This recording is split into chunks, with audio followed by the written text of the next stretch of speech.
Hi, I'm Ricky.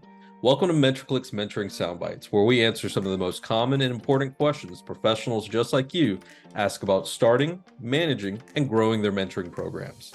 Today, we're going to look at a bittersweet topic, ending mentoring relationships.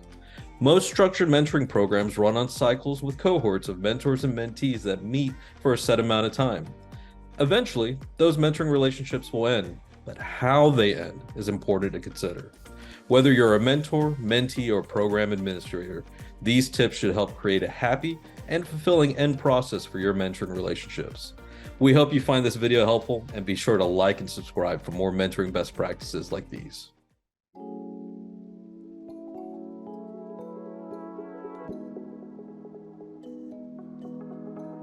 Some mentoring relationships begin organically.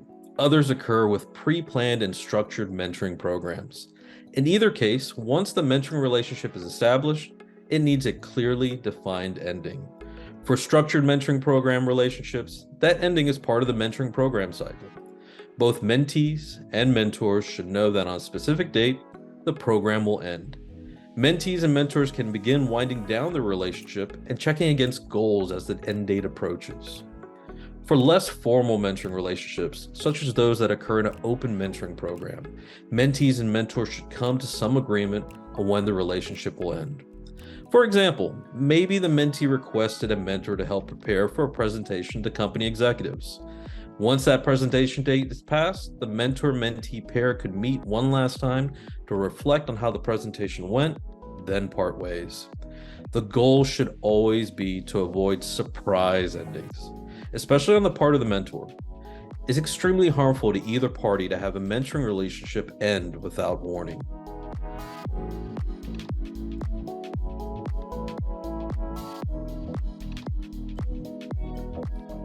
Perhaps you have mentoring relationships that aren't time-bound. If that's the case, you could base the end date on meeting goals or objectives. Let's circle back to the previous example. Let's say a mentee wants help preparing for a presentation with executives and requests a mentor for assistance. Perhaps the request is a bit more extensive.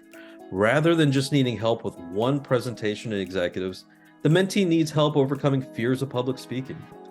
That may require a longer commitment, and the goals and objectives of the mentoring relationship will likely go beyond just one presentation.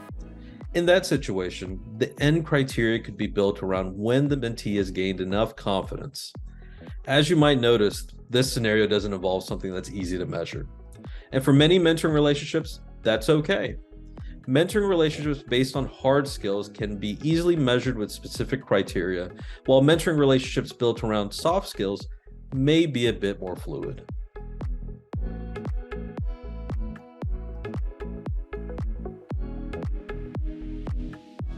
Even if your mentee didn't meet every goal, make sure to end the relationship positively. Use the last meeting to reflect on successes and strategize around next steps the mentee can make. Mentoring relationships sometimes end because one or both parties feel burnt out and disappointed in the relationship. It's okay to acknowledge when that occurs. Nevertheless, don't leave the relationship on a sour note. Identify where the mentoring relationship went wrong, assess the challenges, and then provide positive and constructive feedback that leaves everyone feeling good about how the relationship ended.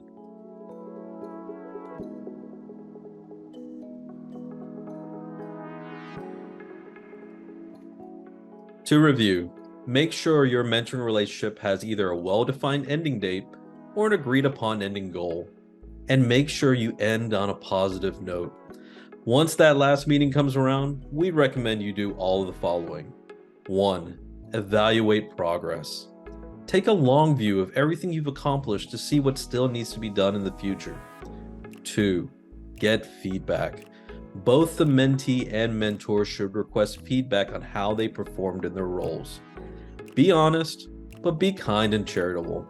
You're both humans deserving of respect after all. And 3. Plan next steps. Mentors should help mentees find the best course of action after the mentoring relationship ends. Sometimes the next step might even be to continue the mentoring relationship again at some point down the road. Just be sure mentees don't leave the last meeting feeling lost as to where to go next. They say all good things must come to an end. That includes workplace mentoring relationships. But just because mentoring relationships end doesn't mean they have to end badly. Plan with the end in mind, and then once that last meeting happens, build on the successes you had over the course of the relationship. What strategies do you use to create lasting impacts at the end of the mentoring relationships? Let us know in the comments below. And for even more mentoring tips, check out the links below the video or visit us at MentorCliq.com. And don't forget to like and subscribe to get updated on mentoring best practices like these.